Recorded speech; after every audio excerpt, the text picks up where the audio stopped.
சென்னை முகப்பேரில் 1.28 கோடியை பறக்கும் படையினர் பறிமுதல் செய்துள்ளனர்.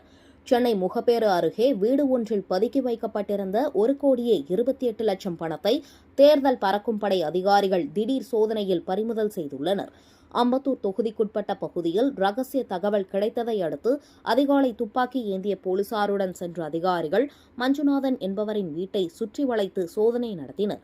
அப்போது வீட்டில் பெரும் அளவில் பணக்குவியல் இருப்பது கண்டுபிடிக்கப்பட்டது. இந்த பணத்திற்கு உரிய ஆவணங்கள் எதுவும் வழங்கப்படாததால் முழு தொகையும் அதிகாரிகள் பறிமுதல் செய்து பாதுகாப்பாக அம்பத்தூர் மண்டல அலுவலகத்திற்கு கொண்டு சென்றனர். மேலும் இந்த பணத்தை வருமான வரித்துறைக்கு ஒப்படைக்க நடவடிக்கை எடுக்கப்பட்டுள்ளது. முதற்கட்ட விசாரணையில் இது டாஸ்மாக் வசூல் பணம் என கூறப்பட்டுள்ள நிலையில் அதில் சந்தேகம் அதிகரித்துள்ளது. வீட்டில் இவ்வளவு பெரிய தொகை பதுக்கி வைக்கப்பட்டிருந்தது வாக்காளர்களுக்கு பணம் விநியோகம் செய்ய திட்டமா என்ற கோணத்திலும் அதிகாரிகள் விசாரணை மேற்கொண்டு வருகின்றனர். இந்த சம்பவத்தின் பின்னணியில் யார் உள்ளனர் என்பது குறித்து தீவிரமாக விசாரணை நடைபெற்று வருகிறது.